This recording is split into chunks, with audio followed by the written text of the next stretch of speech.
from the maintenance department. Foundation is herefore made. Okay. No need for motion since it's a committee recommendation. Any further discussion? Okay. If no discussion, all in favor? Aye. Opposed? Okay, motion carries. Okay. The next item is the heavy-duty bus cleaning product and janitorial supplies contract. The Operations and Finance Committee recommends to the board to provide the CEO the authority to enter into a contract with American Paper and Twine to supply heavy-duty bus cleaning for 3 years, with the 2 1-year options for renewal. The value of the 5-year contract is $360,000 with a 10% contingency of $36,000 for a total contract value of, as I run out of air, of not to exceed $396,000. The source of this funding will be the operating funds from the maintenance department budget. The committee also requests approval from the board to provide the CEO with an additional contract with American Paper and Twine to supply janitorial supplies for 3 years with 2 1-year options.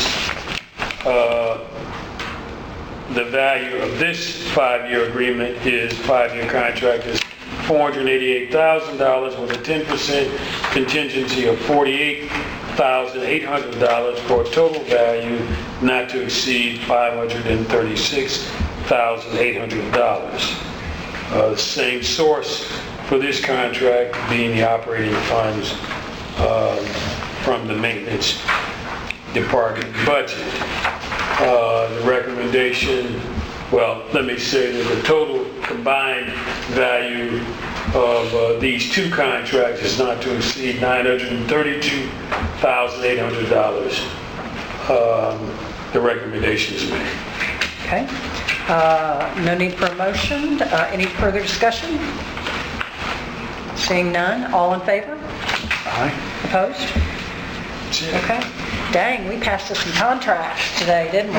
We are, Good work, and we Walter. are continuing on because we have the Nestor. Nope, that's under I'm new sorry. initiative. Yep. Thank you. Yep, that's right. Thank you. Take I'm a deep done. breath. You're done. Thank you. All right. Take a deep Hallelujah. breath.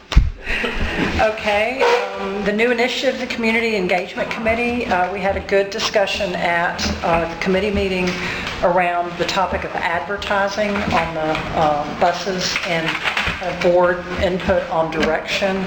I think we were united and clear on a couple of things. One is we want to keep the new buses as attractive and protective of the new brand as we humanly can. So that's directive number one.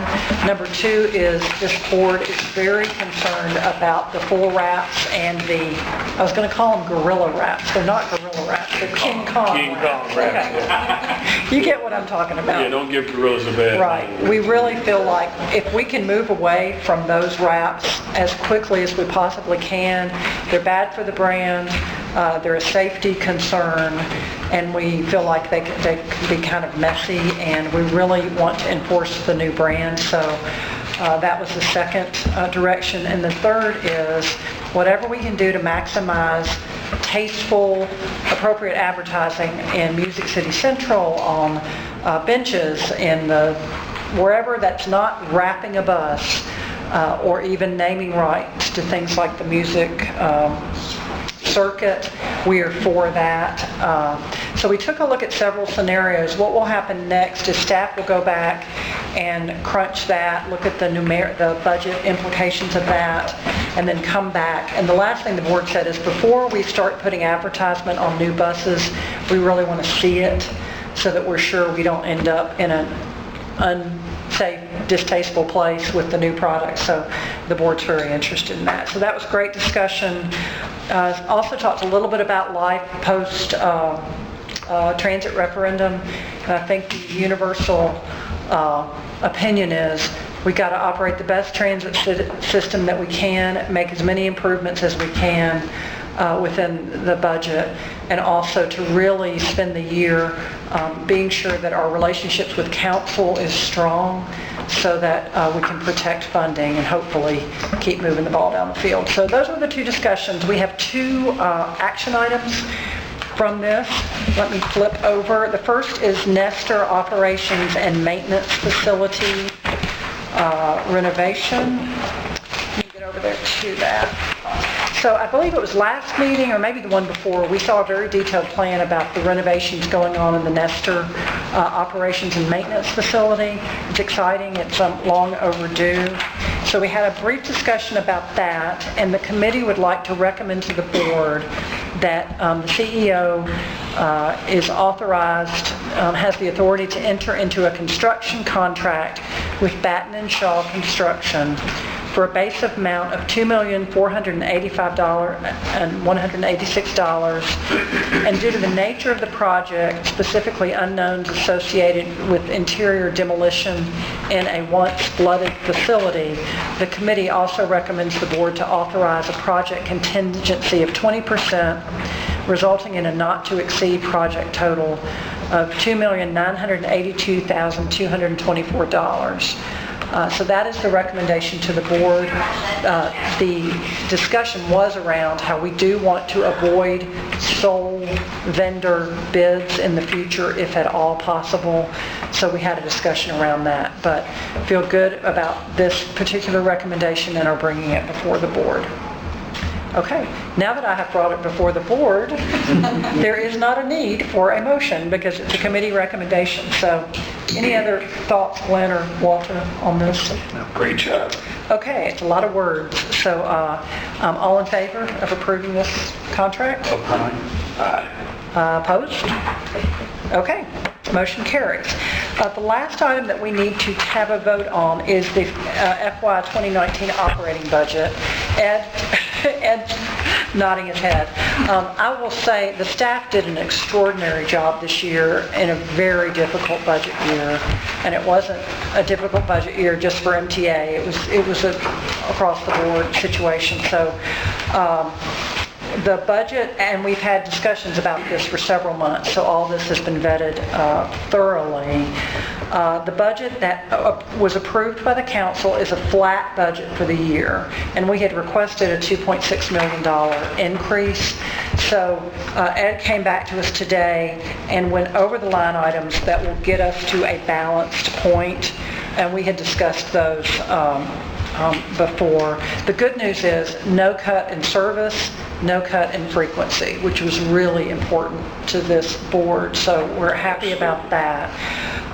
So all that is news that we knew. We did have a new twist presented to us today, which is that about, is it $2.2 million of CMAQ funding that we were anticipating would come to the agency. We are not 100% certain. We have not been formally advised, but we have a inkling that that money will not make it to the budget this year. So our recommendation, we will need to discuss that as a board. Staff is already working on a Plan B for where those cuts will come from. Again, I think the direction of the board is let's not cut service or frequency if we can at all help it. So the recommendation is for this board to approve the budget as presented today, understanding that within the next month or 2 months, staff is very likely to come back with an alternate budget that we will need to discuss, determine if the cuts are in the right places, and have a substitute budget a couple of months out. But since we don't know for sure what's going on here, we need to approve the budget as presented. So, how'd I do? Okay? Great. Thumbs up. The Great. only clarification is in all likelihood it wouldn't be actually a budget cut, it would be a different revenue source. A different revenue source. Yes, the flex over of surface transportation money that we could apply to provide Okay. maintenance. All right, so we would be flexing the revenue, which is great news. So the committee is recommending that we approve the budget as presented with those notes with it, and no need for a motion. Any more discussion? I think we have beat the budget to death this year. So all in favor of approving this budget? Aye. Opposed? Okay, great. Okay, I don't really feel entitled to make the chair report because I am not the chair. That is Gail. But I did make a note that this budget season was very difficult, and thank you to the staff and Steve doing a great job late into the night with council. Also, and I know we've had a couple of accidents recently that are very heartbreaking, and just wanted to say you all handle those very well. So with that, and that pretty much is what I got. So I'll hand it over to you, Steve. Thank you, Madam Vice Chair. Madam Vice Chair. Thank you for sitting in so ably. Thank you. Wasn't quite as entertaining as Hannah's. That was my goal. My goal was no entertainment. We're not in the entertainment business here, so. I want to reiterate and thank board members who individually reached out to council members on this budget, as well as a lot of members of the community who made their thoughts on the budget well known. So that was all very beneficial. We talked about the CMAQ issue. We are optimistic, and again reiterating your point, Madam Vice Chair, that even if the CMAQ money does not come through, that we have an alternate strategy that won't affect fares or service levels. So there's no reason for alarm by customers. Somewhat related to the issue, we did meet with TDOT and the mayor's office and other folks in this past month regarding, so we're not the only transportation issue in town, the I-440 reconstruction and the high likelihood that TDOT will completely close sections of that interstate for its reconstruction, probably in 2 phases. We've been encouraged to submit, but frankly, on particularly certain routes that will cause severe delays, and we've been encouraged to put together a proposal for funding to help mitigate that. So Julie's group in operations is working on that. We'll get that to TDOT in the next couple of weeks. I might wait to hear what they say about CMAQ before I put a final blessing on your numbers. One of the things in terms of your messaging on, post-referendum, what we focus on, one of the things we will be refocusing on, you heard us really quite a while, probably over a year ago, talk about and award a contract for a comprehensive operations analysis, which fundamentally looks at the design of the bus service. It's not as long-term or big picture as motion was, but it really is down into the weeds of specific route alignments and schedules. So that's been relit, in the post-referendum world, and next month at the NICE committee, we expect to be giving a presentation on their market assessment and some of the design goals and having a discussion on that. The Murfreesboro Road project continues to chug along. I guess for better or worse, it's one of those construction projects that's hard to notice because they're just working in little spots all over the right-of-way, but they continue to be tracking on budget and on schedule, and that should wrap up first quarter next year. And that will be a very interesting model project. I think a lot of us are very excited about the idea of a transit signal priority and the queue jumps we'll have in that corridor. I mentioned in the NICE committee that we are slowly but steadily advancing 3 specific neighborhood transit center projects. One in Green Hills in conjunction with the Hillsborough High School reconstruction. One in partnership with TSU. We've identified a site that the administration is pretty satisfied with, so they're kind of working it through their student government and their board of trustees process to make sure we can advance that. And then a third site on Clarksville Pike, where we have a number of our services near, pretty adjacent to the North Precinct up there. That come together. We're working on a developer who's working on a larger scale project to see if we can make that feasible. So you can expect to hear more about. I can't tell you which one of those because they move in varying speeds, but one of those projects in the next month or 2. Very proud we graduated, and congratulations particularly to Rita. This was her brainchild. She kind of brought this baby to birth, and now it's coming of age. Our first Leadership Academy class graduated this past month. We had 12 staff that completed the program. There's a few of them here. If you're in the graduated Leadership Academy, can you raise your hands? No, it was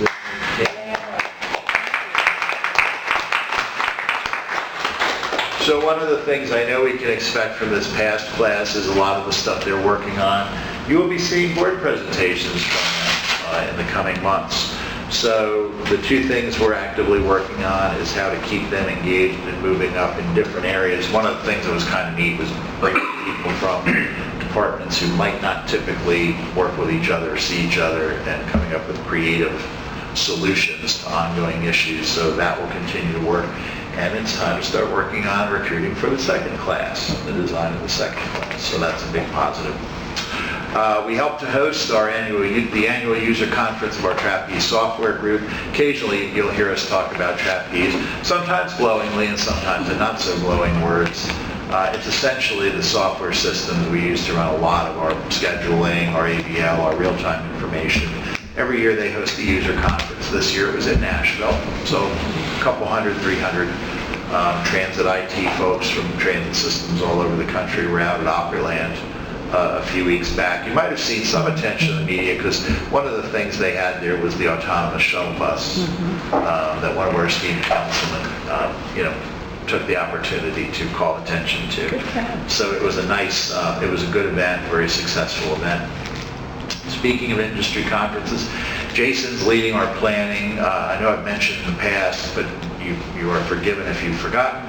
This year's annual meeting and conference of the American Public Transportation Association is in Nashville in September. So as we get more detail, obviously we'll invite members to participate in that conference. Typically they also ask for people like panel speakers and that type of thing. Maybe Janet, we can dust off the post-referendum. When we were first invited to host that meeting, I said, based on the timing, it's either going to be a huge celebration or kind of a pity party. So, no pity parties. We're not doing that. There you go. Speaking on behalf of our chairperson, Gail and I did have the opportunity to sit down with Mayor Briley this past month, go over a lot of the issues that the MTA is doing. He remained very supportive, likes the direction, seemed to like the logo and the color scheme. So that was, I think, a very positive meeting. It's been talked about earlier. Our MCC renovations continue. The work is proceeding on schedule. A couple glitches, some of which some of our riders have referred to. The other one we're dealing with is a change order. Apparently we need a stickier substance on the ramp to the parking garage, because when it rains, apparently it's a real skating rink. So even while the meeting was occurring, we were approving that change order, and then we'll reapply a different substance to hopefully give us a little more grit. As you know, in that garage, that is, it's like going up the Alps, so it is kind of a different curve. Yeah, it's a really interesting approach. I'm not sure what else you could have done, but it's definitely, you got to be on your toes when you're going in and out of that garage. We talked about earlier in the committees, a total of 50 new vehicles coming in over the next month, 2 months, 3 months maybe. 31 buses into the system and 19 access ride vans, so that should certainly help alleviate some of our fleet conditions. And then, as always, I like to keep you updated on some of the RTA activities. Continuing progress on our Hamilton Springs train station in Lebanon, still on target for an August opening. Of that facility, I spoke at the Williamson County Transportation Summit. A couple hundred people, very receptive crowd. Everybody acknowledged, even post-referendum, regionally or by city, we've still got to keep working at this because we definitely have issues that need to be resolved. And related to that, we are continuing work with the Metropolitan Planning Organization and TDOT, Williamson-Davidson, and Murray counties on a South Corridor study looking at potential solutions and transit options, in basically the Columbia up through along the I-65 corridor. And we'll keep you posted on that. So unless there are any other questions, Madam Chair, Madam Vice Chair. It's a mouthful. Any other questions? I was going to ask about the renovation project. I think you alluded earlier, it's on time, on budget. Yeah, so far it's tracking well. We have regular update meetings every week. A lot of the challenges have been, and was alluded to earlier, is just when you're relocating that much of an operation, it's all of the, nuances of getting people moving around. But they haven't really run into, other than that, the exit ramp issue, they really haven't run into any surprises. So they're working full bore on the first level. And I think Julie, do you remember when the first level's scheduled to reopen and we move up to the second? It was scheduled to be after 8 weeks after, so we've been in it for 2 weeks, so another 6 weeks. So it's sometime mid-August, we'll be making that transition. Last meeting, we talked about restroom facilities and hand washing and stuff. Is that adequate, what we've done so far? If they're using the hand sanitizer, it is what's available to them currently. Okay. There's been no contact. No complaints or? As far as porta johns that are going and that kind of thing? Yeah. Yeah, no complaints that we heard in operations, Okay. and we've been having those serviced a little bit more frequently than normal for the couple of weeks. Except the caveat offered by Mr. Bull today. Oh, and there are no, those 2 restrooms that he's talking about, Yeah. that are across from the old boardroom, there aren't any baby changing tables in there. I asked Holly, and she said there aren't there anymore. But they will be in the new facility. They will be in the new. All right, any other comments? All right, Just want thanks. to thank Kim for leading us through an HR process this week. Job well done. Okay. All right, thanks for putting up with my rookie nature, but sorry if I wasn't entertaining, it's just not my nature, so. Okay, meeting adjourned. Got it?